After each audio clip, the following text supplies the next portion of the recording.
Уважаемые коллеги, просто позвольте мне представить вам небольшую презентацию. Небольшую презентацию опыт обеспечения безопасности школы на опыте двух проектов. Проекта Всемирного банка сельского снабжения и санитария и проекта ЮНИСЕФ улучшение доступа к водоснабжению, санитарии и гигиене в школах путем институционального усиления данного сектора. Кто вчера был, я могу вас успокоить, я говорю об этой же области, но уже совсем в другом ракурсе. И второе, прошу прощения, что я стою, просто мне так удобнее с вами работать. Да, я просто еще как бывший учитель, мне не могу сидеть. Так, для того, чтобы погрузить вас в тему, я покажу вам несколько фотографий той ситуации, которая сейчас существует в школах. Вот на верхней этой фотографии вы видите водоснабжение в одной из школ Таласской области. Внизу вы видите две картиночки, это вода в школах. С правой стороны это колодец в одной из Кульской школы, с левой стороны внизу это шланг из подвала в одной из таласских школ. То есть, это реальность наша нынешняя. Здесь вы видите, как детишки моют руки. Хочу сказать, что, возможно, в некоторых местах уже ситуация изменилась, потому что уже была реализация проектов. Вот наверху там две девочки-школьницы, да, там небольшой есть шланг, да, почти лужа, моют руки. В нижняя фотография вы видите, да, вот раковина плохо работает, да, на полной уже грязной воды, и детишки не могут подойти и помыть свои руки.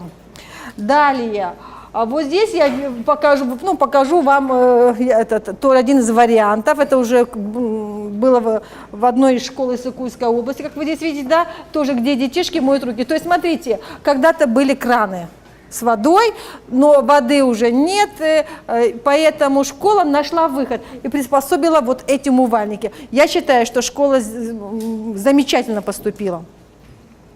Так, вот здесь вы еще видите разновидности тех оборудований, которые сейчас имеются в школах для мытья рук. Для кого-то это может показаться дико, но в принципе это хорошо, это не страшно. Лишь бы их было достаточно, лишь бы была вода, лишь бы было мыло, лишь бы вода затем вовремя выносилась из этого умывальника. Не важно, как помыть руки, важно главное их помыть. Не важно, где помыть руки, главное их помыть. Так. Вот здесь еще один из вариантов, просто так как школа приспособилась, но я потом к этой фотографии снова к вам вернусь. Так, то есть школа приспосабливается так, как она может, так, как она умеет, так, как она имеет представление и на что хватает ее финансовых средств. Так, и здесь я вам покажу школьные туалеты. Я специально не стала показывать вам самые страшные, я покажу вам средненькие туалеты, чтобы вас немного не пугать. Вот еще один такой туалетик, да. Вот другой. Этот туалет, смотрите, он никогда не функционировал в школе. То есть его построили, да, но так он не заработал. По всей видимости, там не было воды. Видите, мы даже канализацию сделали, вывод, а водопроводной воды нету. Так, а это уже школьный полигон. То есть это опять же раньше и сейчас еще часто встречается, да, на территории школы где-то в дальнем углу выкапывается глубокая яма, не совсем глубокая, но какая-то яма, куда в течение года складывается весь мусор, складируется, в конце года он вывозится. Но это довольно-таки очень неприятная картина, да. И вот видите, это школьные мусорные свалки или полигоны, так сказать. Так, и сейчас я хочу представить вашему вниманию данные, которые были сделаны в рамках проекта ЮНИСЕФ совместно с АРИС, да, о том, сколько стоит государству заболевания учащихся от неадекватной питьевой воды и неадекватной санитарии. Мы взяли данные за 2012-2013 годы только учеников. Детей это брали через ФОМС от 7 лет до 17, то есть учеников. И вот что мы видим, смотрите, острые кишечные инфекции. Вот здесь вы видите, что в 2012 году проболело 1469 детишек. И государству это стоило 7 миллионов 782 тысячи 701 сом. Это те детишки, которые пролечились в стационаре. То есть те, кто у нас не все лечатся в стационаре, и здесь не учтены эти расходы родителей по приезду, по покупке дополнительных лекарств, по тратам и т.д. и т.п. Далее, в 2013 году заболевание узкой кишечника немножко снизилось, было уже 1189 зарегистрировано, и государство обошлось 6 миллионов 582 тысячи 376 сомов. А что у нас с гепатитом А? В 2012 году пролечилось 5834 ребенка. И государство вынуждено было, это обошлось государственному карману в 52 миллиона 76 тысяч 719 сомов. В 2013 году, чуть понизилось количество, но не на так много, проболело 5708 детей.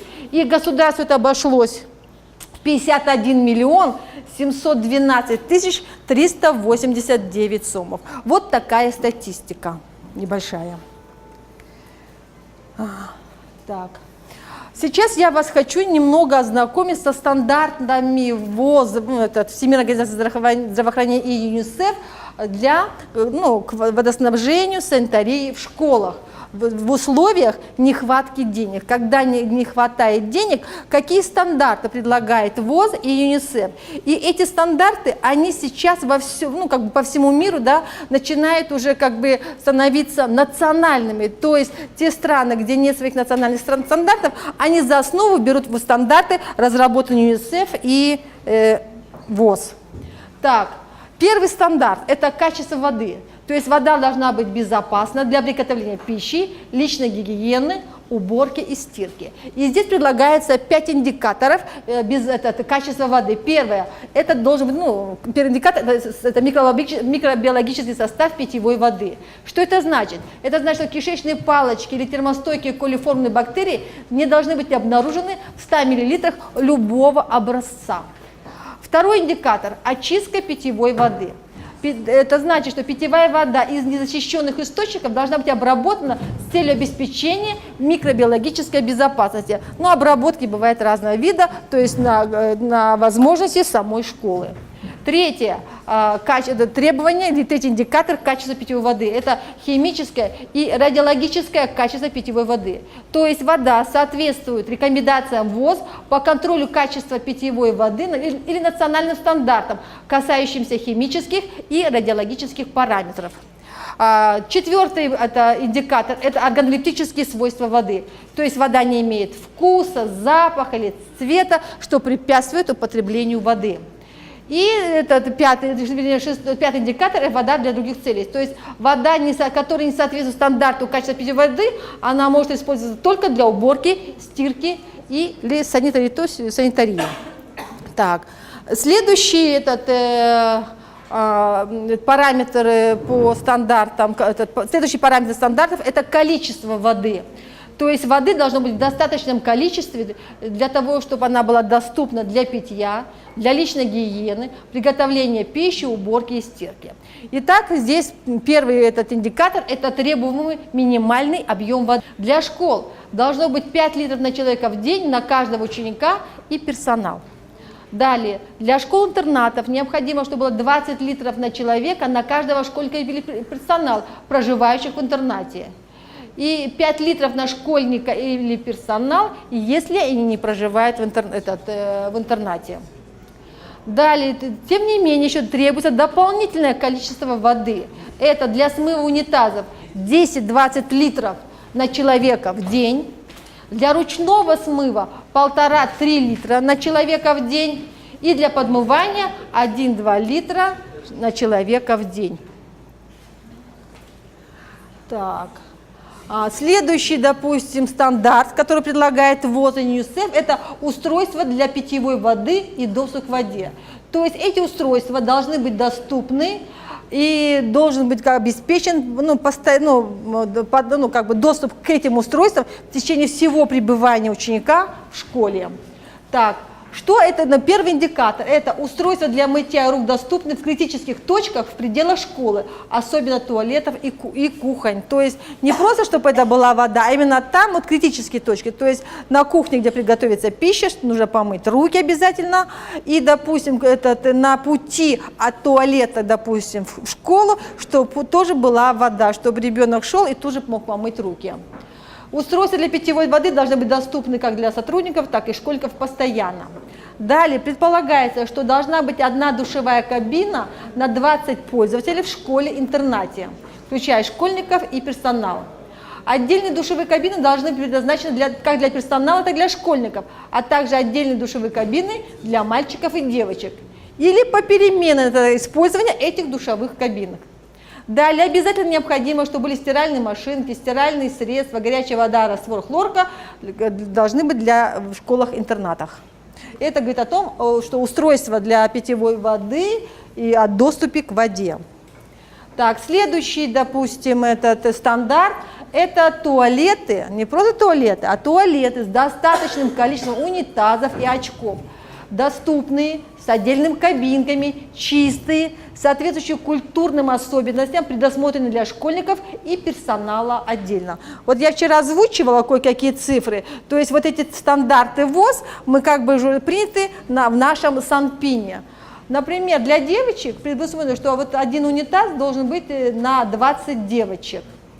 Для мальчиков один унитаз, допустим, или один писсуар на 50 мальчиков. У нас, правда, по нашим стандартам 30 идет. Здесь по стандартам идет ВОЗ, идет 50.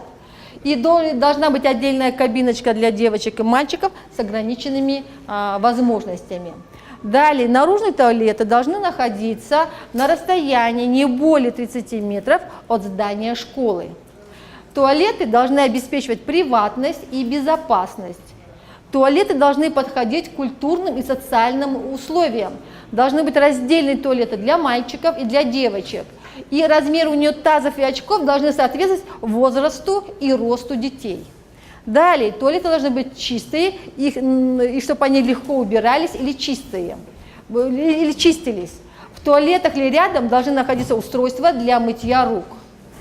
И должна существовать система рутинной очистки и эксплуатации технического обслуживания, что гарантирует, что эти туалеты функционируют и они доступны в любое время. И туалеты должны, по крайней мере, убираться один раз в день. Далее, вот ВОЗ и ЮНИСЕФ ставят задачу не только, допустим, чтобы была инфраструктура, он ставит стандарт, чтобы шло продвижение санитарии. Что под этим понимается? Это правильное использование, эксплуатация ВСГ устройств обеспечит за счет устойчивого продвижения санитарно-гигиенического просвещения. ВСГ объекты используются в качестве средств для выработки правильных гигиенических навыков. И здесь есть несколько параметров. Первый параметр, самый главный, это чтобы в школах обязательно шло обучение санитарии и гигиене. Далее, что положительные гигиенические модели поведения, в том числе обязательное правильное использование и техническое обслуживание объектов, систематически поддерживается среди персонала и школьников. То есть надо учить наших детей, как правильно пользоваться санитарно-гигиеническими объектами. Потому что какой бы мы супер-пупер ни построим, если дети не научены будут, то это скоро придет в негодность. Далее. Обязательно, чтобы продвижение гигиены предполагало, что школьники могли практиковать правильные гигиенические модели поведения, которые легко и своевременно контролируют передачу болезней. Удаление отходов также является одним из стандартов в области санитарии, гигиены и водоснабжения. То есть здесь индикатором является, что классные комнаты и другие школьные помещения регулярно убираются, чтобы свести к минимуму грязь и пыль. Второй индикатор. Внешняя и внутренняя территория школы поддерживаются чистыми от острых предметов, представляющих опасность для здоровья. Твердые отходы собираются из классных комнат ежедневно и безопасно утилизируют. Сточные воды также утилизируются быстро и безопасно. Вот они стандарты ВОЗ и ЮНИСЕФ к ВСГ в школах. Так.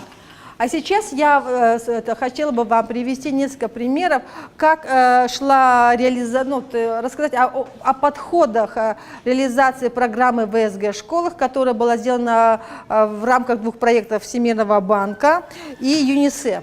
Вы знаете, в этих 2 проектах, которые реализовывались в течение 13, 14, 15 годов в Кыргызстане, и в целом где-то была охвачена, ну, скажем так, вместе, ну, еще с отдельной программой ЮНИСЕФ по японскому городу, где-то 150 школ было охвачено, да, то здесь применялась вот эта методология, которая была выработана ЮНИСЕФ. То есть это методическое руководство или пособие для учителей по обучению школьников в воде, санитарии, гигиене.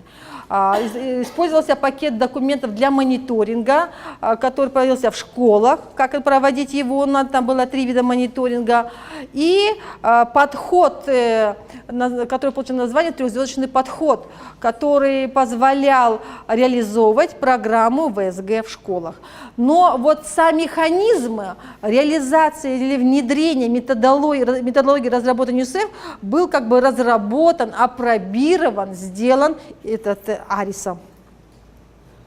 Так, ну, как бы самый первый подход, который, это, вот, ну, какие основные такие подходы? Это санитарно-гигиеническое просвещение, проводилось во всех пилотных школах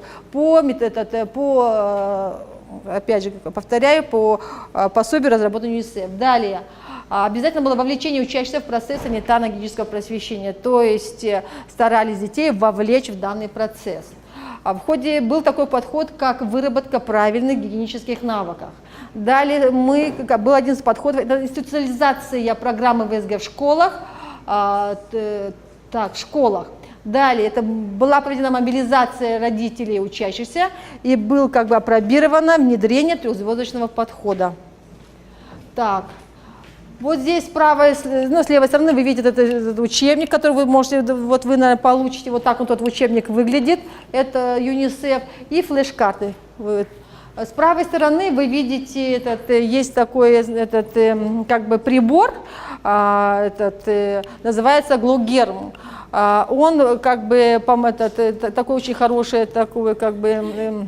Он как порошок используется для того, чтобы показать детям, да, насколько, допустим, действительно руки могут грязными, что там, как идет передача микробов от рук, допустим, от прикосновения. И они как бы явно видят, да, учатся, как правильно надо мыть руки для того, чтобы промыть. Вот здесь, видите, вот фиолетом светится, то есть ребенок помыл руки, но помыл просто холодной водой, просто без мыла, как всегда моют, и вот там светится, что как бы это светящиеся микробы, якобы микробы, но для детей это очень показательно, что он плохо помыл руки. То есть вот такие вещи как бы применяли, да, и детям было очень интересно. То есть, вы знаете, такое, действительно им потом хотелось обязательно помыть руки, они помнили, что на руках есть микробы. Так, следующий подход. Было вот в школах во всех, да, проводили очень такую широкую, знаете, внеклассную работу. Внеклассная работа проводилась в каждом классе. Проводились различные внеклассные мероприятия на уровне школы. Это конкурсы рисунков, сочинений, стихов, поделок. Были всевозможные соревнования между классами на самый чистый класс. Праздновались обязательно вот эти всемирные дни, Всемирный день чистых рук, Всемирный день туалета, Всемирный день воды. Проводились открытые классные часы. И вот здесь с правой стороны вы видите, что это был такой небольшой спектакль, где дети сами ставили, да, и где они показывают. Вот здесь есть микроб, видите, вот мальчик вот в халате, это медик, вот там сидит мальчик, как бы заболевший, и медик ему говорит, почему он заболел, то есть от того, что у него были руки грязные. То есть вот эта внеклассная работа, она очень, знаете, как-то увлекала детей, им очень нравилась. И вот хочу вам сейчас как бы поделиться вот таким, знаете, опытом, когда мы начинали эту программу, да, мы как бы вот думали, интересно, как она воспримется коллективом, учителями, учениками, да, и вот к нашему удивлению, да, вот эта тема очень легко и знаете, желательно воспринималась детям, коллективу, это было очень интересно. Никто, вот бывает, какие-то мероприятия проводятся, да, детям скучно, не хочется, неинтересно. Данная тема увлекала всех детей, вне зависимости от их интересов. Так, выработка правильных гигиенических навыков. И вот здесь внизу вы видите вот фотография коллективное мытье рук. Это один из подходов ЮНИСЕФ, когда ежедневно перед едой дети должны помыть руки. Не просто помыть руки, они должны вместе помыть руки. Вот здесь вы видите, что такой умывальник был, ну, как бы сделан такой, да, этот ЮНИСЕФ как бы разработал, и такие умывальники были сделаны, и как бы их распределили по пилотным школам. И вот перемена, здесь таких несколько умывальников, группа подходит, ну, по количеству, да, подходит, и все вместе моют руки.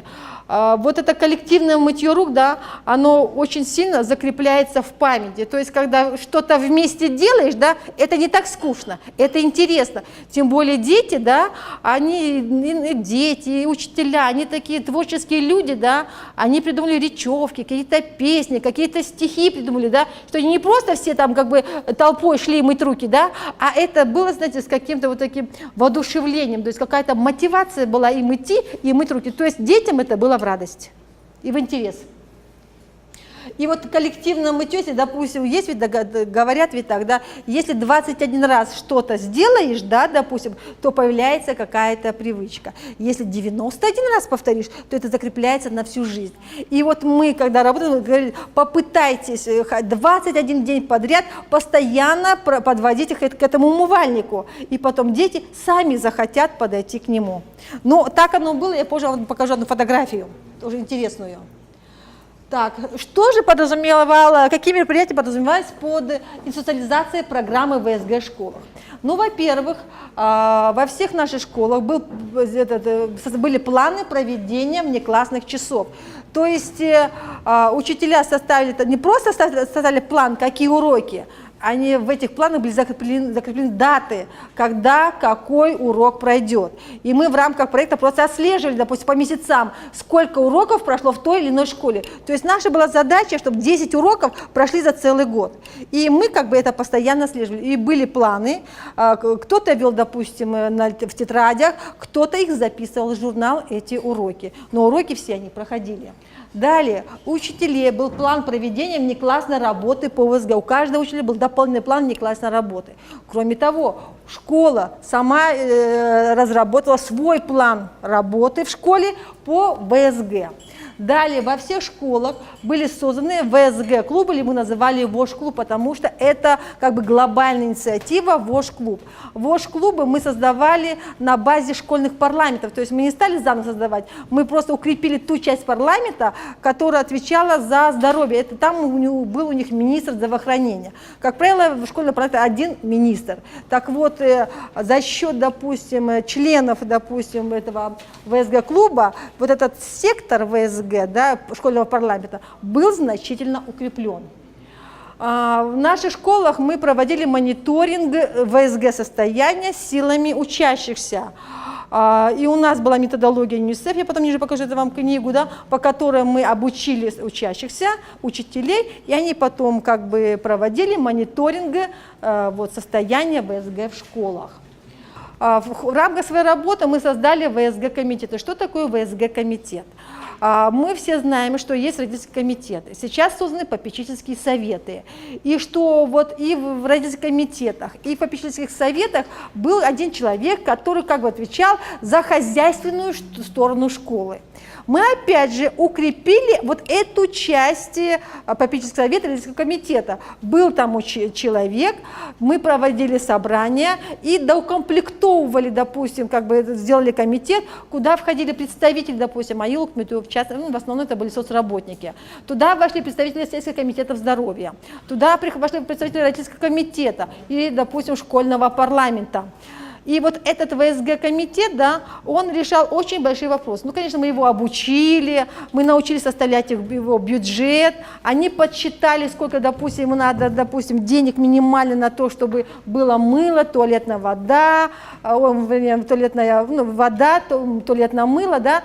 И вот этот ВСГ-комитет составил бюджет, и он как бы занимался, допустим, распределением тех средств, которые попадают, которые идут через, как в родительский, как там фонд есть, это школе фонд. Так вот, родительский комитет, да, как бы закреплял, что вот эта часть денег должна уйти на обеспечение вот всем необходимым детей. Вот ВСГ комитет. И далее он провел большую такую работу, потому что это были те же самые родители. И это школа получила большую поддержку как бы для стороны родителей. То есть теперь же не учителя говорили о том, что это надо, это говорили сами родители. Для того, чтобы, допустим, чтобы все для того, чтобы были чистые туалеты, чтобы была вода, да, за этим надо ежедневно наблюдать, эксплуатировать, но надо этому научить, как это делать. Поэтому были разработаны нами стандартные операционные процедуры, то есть как надо убирать школьный туалет. То есть полностью расписывали, да, что необходимо сделать, чтобы правильно, допустим, почистить, убрать туалет. То есть в зависимости, это был внутренний туалет или внешний, как бы шаги были немного разные. И мы в рамках проекта, вот те, кто отвечал за уборку, они бы ознакомились с этой инструкцией. Ознакомились, и сам завхоз, который курирует. И вот эти, допустим, стандартные процедуры, они были подписаны в 3 экземплярах сотруднику, кто это исполнял, завхозом и директором. И в 3 экземплярах один оставался у этого сотрудника, один у завхоза, другой у администрации. То есть он же знал, как это надо убирать.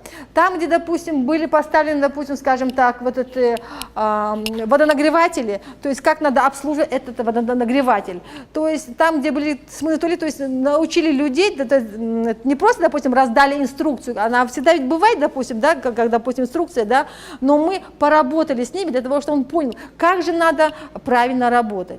И мы попытались, конечно, внедрить, да, но не совсем получилось, потому что как бы внешний туалет не предполагает, что можно что-либо закреплять. Вы знаете, что во всех наших хороших гостиницах или, допустим, в аэропортах заходишь в туалет, да, висит такой график, да, когда дата уборки туалета, время, да, роспись технички, допустим, и потом рядом роспись человека, который контролирует, действительно ли в это время был убран туалет. Мы хотели это внедрить, да, ну, как бы раздали, но от того, что туалеты наружные, там цемент, да, как бы эта бумага, ну, ее не прикрепишь. Ну, не получилось, да. Сейчас дети, да, как бы сами опять стали обращать внимание на чистоту классов, на чистоту рук, на чистоту шеи и так далее, да. Вот он пакет материалов ЮНИСЕФ, которым мы пользовались, да. Вот здесь мы, вы знаете, работали с родителями, какую большую толпу собирали, родители, да. То есть мы родителям рассказывали о болезнях, об опасностях из-за неправильной, неадекватной санитарной гигиены. Узнав об этом, родители сами хотели затем, да, сами предлагали свою помощь, а что нужно сделать в классе для того, чтобы у детей была и вода, мыло и так далее. Вы знаете, были прекрасные примеры, да, когда в школах дети, когда родители сами покупали термопоты, покупали, допустим, одноразовые стаканы или такие стаканы, когда стали обеспечивать, допустим, мылом, туалетной бумагой, бумажными салфетками. И что самое интересное, это выливалось не в такую уж большую сумму.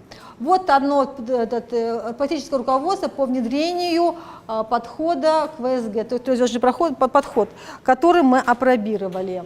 Что он предполагает?